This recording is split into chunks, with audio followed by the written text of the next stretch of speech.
नमस्कार दोस्तों, आप देख रहे हैं अपना YouTube चैनल प्रयास मंत्रा और मैं अपने इस चैनल पर आप सभी का हृदय से स्वागत करता हूं।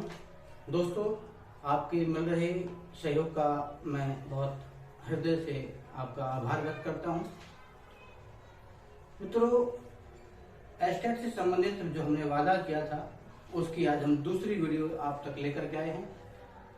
एक सुझाव है मेरा, कृपया करके आप जितने भी मैं महत्वपूर्ण क्वेश्चन, ये सारे इंपॉर्टेंट क्वेश्चन जो हम आप तक पहुंचाएंगे, आप उन्हें अपनी एक नोटबुक में लिख करके जाइए, जरूर याद करें ताकि आप उसको दोहराई कर सकें। जितने भी प्रश्न हम आपको लिखवा रहे हैं वो सारे के सारे जो प्रश्न हैं बहुत ही इम्पोर्टेंट हैं।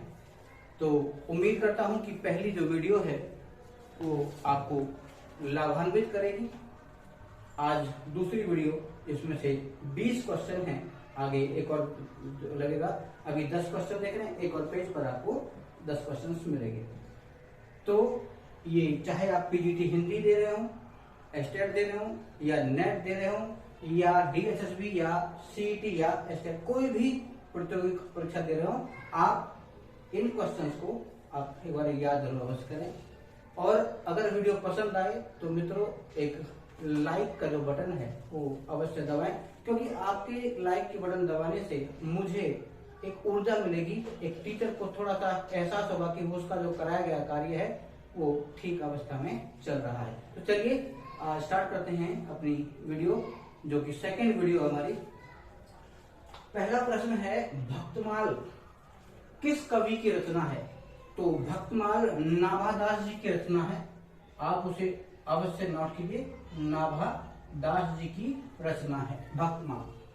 क्वेश्चन नंबर 2 है दूसरा, देश के किस हिस्से को रामानंद जी की भक्ति परंपरा का श्रेय प्राप्त है? मैंने पिछली वीडियो में बताया था कि दक्षिण भारत में शंकराचार्य जी ने और उत्तर भारत में रामानंद जी ने अपनी भक्ति परंपरा का जो है वो फैलाव किया था। तो यह आएगा उत्तर भारत।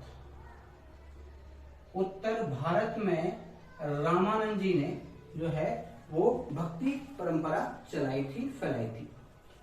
अगला प्रश्न है, प्रताप नारायण मिश्र किस काल के लेखक हैं?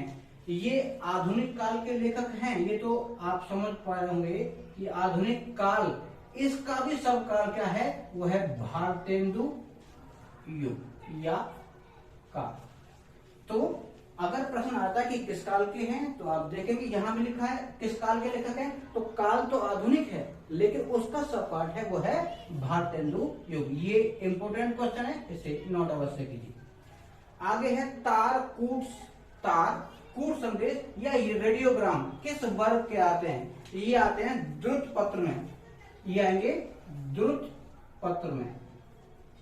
द्रुत होता है तेजी से जो चलते हैं, जैसे आजकल व्हाट्सएप आ गया, मेल आ गया, जैसे ही आप उस पर मेल क्लिक करेंगे वो दूसरे पर पहुंच जाएगा। तो बड़ी तीव्र गति, द्रुत होता है बहुत तेज गति से चलने वाले जो पत्र हैं वो है, जैसे तार आ गया, पहले जमाने में तार चलता था, उसके बाद में कूट संदेश आ गया जो आपने मैसेज किया, और रेडियोग्राम, तो रेडियोग्राम के आसपास कर भी जो है वो मिल जाएंगे आपको। आगे है, ध्वन्यात्मक प्रतीकों का प्रतिस्थापन किसमें किया गया है? तो जो ध्वन्यात्मक है इनका है अनुवाद के अंदर, ट्रांसलेशन जब करते हैं तो अनुवाद विधा जो है उसके अंदर भी इन्हें प्रयोग में लाते हैं। ध्वन्यात्मक मतलब अनुवाद, जब हम एक पुस्तक से, एक भाषा से दूसरी भाषा में ट्रांसलेट करते हैं तो हमें उन्हीं चीजों को, ध्वन्यात्मक चीजों को भी उसमें अनुवाद में डालना पड़ता है, ये ध्यान रखिएगा। आगे, माधो में ऐसा अपराधी किस भक्त कवि ने कहा है? ये कहा है सूरदास ने। सूरदास एक पुष्टि मार्ग का जहाज कहते हैं इसको। सूरदास जो कि हरियाणा के फरीदाबाद जिले में एक सिही नामक गांव में जन्मे थे सूरदास। आगे, पुष्टि मार्ग को जहाज जात है सो जाको कछु लेनो होए ले सो लेओ, यह कथन किसका है? ये पुष्टि मार्ग का जो जहाज है ये कुंभन दास जी का है।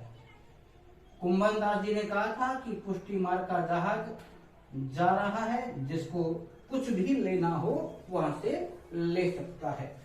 तो इसमें सबसे छोटे हैं नंददास और सबसे बड़े हैं कुंभन दास। आगे बढ़ते हैं। पद्मावत ग्रंथ में दुनियादारी यानी दुनियादारी किस पात्र के माध्यम से बताई गई है? तो ये एक नागमती कैरेक्टर है, उसमें नागमती जो है, उस नागमती का जो विरह है वो संसार के उस विरह से है, क्योंकि जिन महिलाओं के पति उन्हें छोड़ करके अन्य देश चले गए, जो लौट नहीं पाए, या किसी अन्य स्त्री के आकर्षण में जो है फंसे हैं, सेम वही दुनियादारी की समझ नागमती द्वारा लेखक ने बताई है। ठीक, आगे बढ़ते हैं। शैव दर्शन का आनंदवाद, शैव दर्शन को आनंदवाद किस रचना में अंतर्गत आया है? शैव दर्शन का आनंदवाद, ये आप पढ़ेंगे तो यही जयशंकर प्रसाद की, जयशंकर प्रसाद द्वारा रचित कामायनी। कामायनी एक पुस्तक है जिसके अंदर जयशंकर प्रसाद जी ने भूलोक, ज्ञानलोक, कर्मलोक, भावलोक और शैव दर्शन यानी प्रत्यय विज्ञान दर्शन तक भी पहुंचाया है। तो वही कृति है, उसको कहते हैं कामायनी। एक कामायनी की बहुत है कि कामायनी में कितने कैरेक्टर थे, तो आप बताएंगे 6 कैरेक्टर थे। सबसे पहले भगवान मनु, उनकी पत्नी श्रद्धा, उनकी एक और पत्नी है इड़ा, साथ में उसका एक बच्चा है कुमार, 4, और उसके 2 मातुल हैं मामा, उनको बताया गया है। 6 कैरेक्टर से पूरा जो दुनिया है वो लिखी गई, ऐसा जयशंकर प्रसाद जी कहते हैं। भिक्षुक व विधवा, ये 2 बहुत चर्चित कविताएं हैं।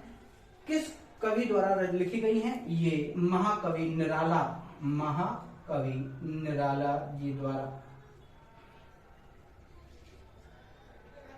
कुछ 2 पंक्तियां हैं, वह पछताता पथ पे आता, पेट पीठ मिलकर एक, चल रहा लकोटिया टेक, मुंह फटी पुरानी झोली फैलाता, वो पथ पे आता पछताता। ये भिक्षुक कविता की वो अनमोल कृति जो निराला साहब की है, उसकी कुछ पंक्तियां आप तक पहुंचाई। आगे चलिए अब 11वां क्वेश्चन देखें। हरियाणवी भाषा का उद्भव किस अपभ्रंश से माना जाता है? हरियाणवी ऐसे बोली है, लेकिन हरियाणवी में साहित्य रचा गया जिसको भाषा भी कहते हैं। तो इसका सही आंसर है सौरसैनी, सौरसैनी भाषा में।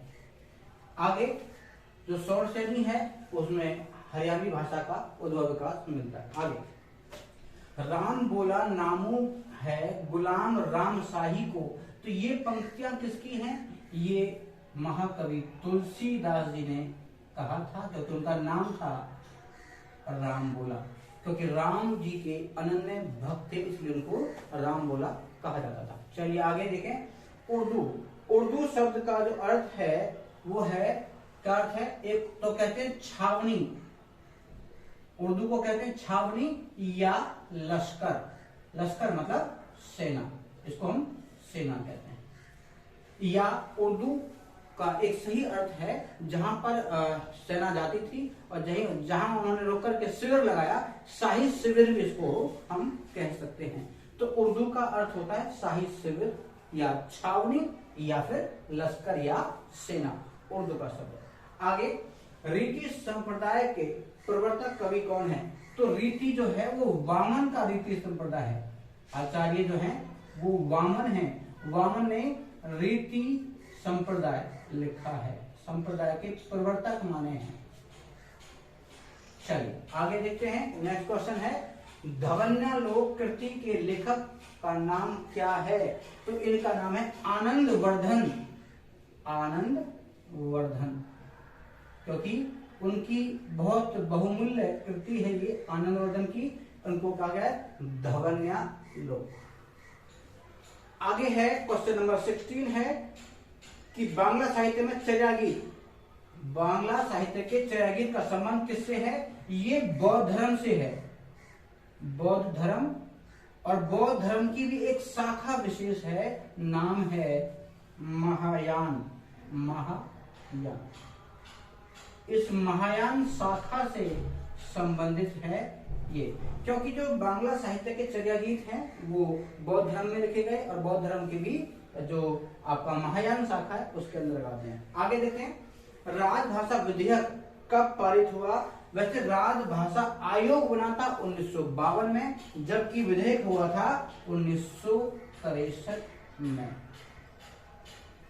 ध्यान दीजिएगा, आयोग आया था 1952 में, जबकि विधेयक पारित हुआ 1963 में।